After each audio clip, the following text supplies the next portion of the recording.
এটা কোন জায়গায় স্ট্রাইক করে? সবার লক্ষ্য থাকে কিন্তু ফেসে, জাবলার, কানের নিচে, ঠিক আছে? এই পোরশনটাই হচ্ছে আমাদের সবথেকে ভাইটাল এবং এই পোরশনটাতেই আমাদের মেনলি আঘাত করার প্রবণতা দেখা যায়, তাই তো? তাহলে এই জায়গা থেকে আমাদের বাঁচাতে গেলে সব সময় হয়তো আমরা রেডি থাকি না, প্রস্তুত থাকি না, কিন্তু ক্রমাগত মধ্যে আমরা সহজ পদ্ধতিতে এই জায়গায় আঘাতটা কিন্তু ডিফেন্স করতে পারি। সেই পদ্ধতিটা কেমন বা কি? সেখানে কিন্তু আমাদের রিফ্লেকশনটাও অত বেশি না হলেও চলবে। আমাদের যে বডি রিফ্লেক্স, সেই বডি রিফ্লেক্সটা খুব দ্রুত না হলেও কিন্তু আমরা সেভ করতে পারবো, সেই ধরনের আঘাতগুলো মানে অ্যাটাকগুলো আমরা প্রতিহত করতে পারবো। তো সেই টেকনিকটা কি, যেটা অল্প সময়ের মধ্যেই আমরা ক্রমাগত মধ্যে যেটা করতে পারি? যেমন হ্যাঁ, সত্যি মারবি, ঠিক আছে? চল বলে গেল কি করলাম? একে পাহাড় দিয়ে পাহাড় দিয়ে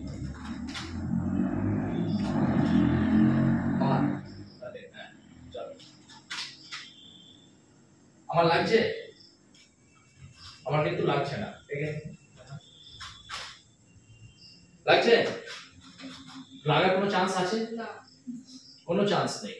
তা আমরা যদি সেই মুহূর্তে যে আমরা যে আমাদের সিলেবাসের মধ্যে যেগুলো পেয়েছি, যে সাইড স্ল্যাগিং এর এগেইনস্টে আমরা যে ডিফেন্স গুলো করি, তাই না?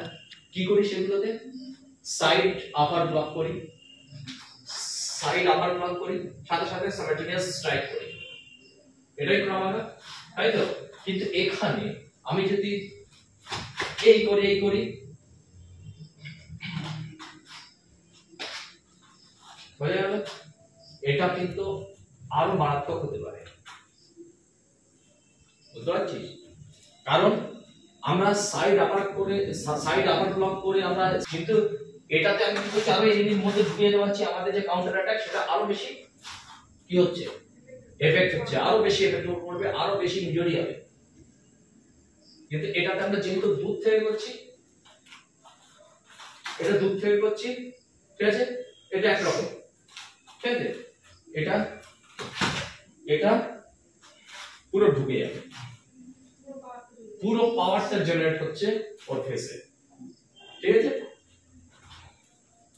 কিন্তু আমরা কেউ কখনো মাথার মধ্যে এটা রেখে ফাইট করতে পারবো না, বা আমরা ফাইট তো করার জন্য আমরা এখানে ক্রমাগত শিখছি না, আমরা ক্রমাগত শিখছি নিজেদেরকে ডিফেন্স করার জন্য।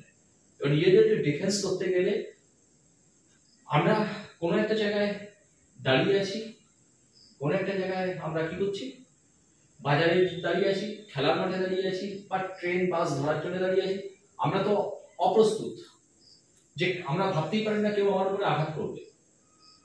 তেমনি কেউ একজন আঘাত করতে আসলো, সামনে থেকে কেউ আঘাত করতে আসলো, সেই সময় আমার বডি কিভাবে রিয়াক্ট করবে সেটা সেই সময়ই বলবে।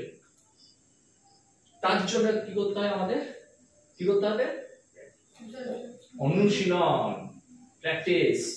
আমাদেরকে সেই মতো প্র্যাকটিস করতে হবে, আমাদের সবসময় প্রস্তুত থাকতে হবে যে কেউ আমার উপরে হামলা করতে পারে। আর 2 নম্বর আসে হচ্ছে তুই যেটা বললি, অবজারভেশনে কিন্তু আমাদের এটা একটা আগে থেকে আমাদের মাথার মধ্যে চলে আসতে পারে। আমি যখনই দেখবো যে ছেলেটা আমাকে আক্রমণ করতে পারে বা সামনে থেকে আক্রমণ করতে আসছে, তখনই আমরা করতে পারি। হয়তো আমাদের কাউন্টার অ্যাটাকটা হয়তো নাও যেতে পারে, অত দ্রুত বডি হয়তো নিতে পারিনি, কিন্তু হাত ডিফেন্স করলেই আমরা ডিফেন্স করলাম, দেন আমরা ওকে দূরে সরিয়ে দেবো। কিন্তু একটা নি মারামে একটা কাউন্টার অ্যাটাক স্ট্রাইক, মানে আমাদের একটা পাঞ্চ যদি সঠিক সময়ে সঠিক জায়গায় পড়ে, তাহলে কিন্তু ওই অ্যাটাকার কিন্তু ওখানে থেমে যাবে বা পালিয়ে যাবে, সেক্ষেত্রে আমরা সুরক্ষিত। ঠিক আছে? মাইন্ড প্রিপারেশন সব থেকে বড় জিনিস। আমাকে মাইন্ড প্রিপেয়ার রাখতে হবে যে আমি রাস্তায় বেরোচ্ছি, বাড়ি থেকে আমরা রাস্তায় বেরোচ্ছি, মানে যে কোনো মুহূর্তে আমার উপরে হামলা হতে পারে। হামলা হলে আমি কি করব? আমাকে একটু থাপ্পড় মারতে পারে, সচরাচর এটাই হয়, রাস্তায় বেরিয়ে কেউ পাঞ্চ করতে যায় না, থাপ্পড়ই মারতে যায়, ঠিক আছে? তো থাপ্পড়ের এগেইনস্টে আমরা এটা করতে পারি, ঠিক আছে? সাইড আপার ব্লক করতে পারি, সাথে সাথে আমরা যে টেকনিক গুলো শিখেছি সেইগুলো আমরা অ্যাপ্লাই করতে পারি।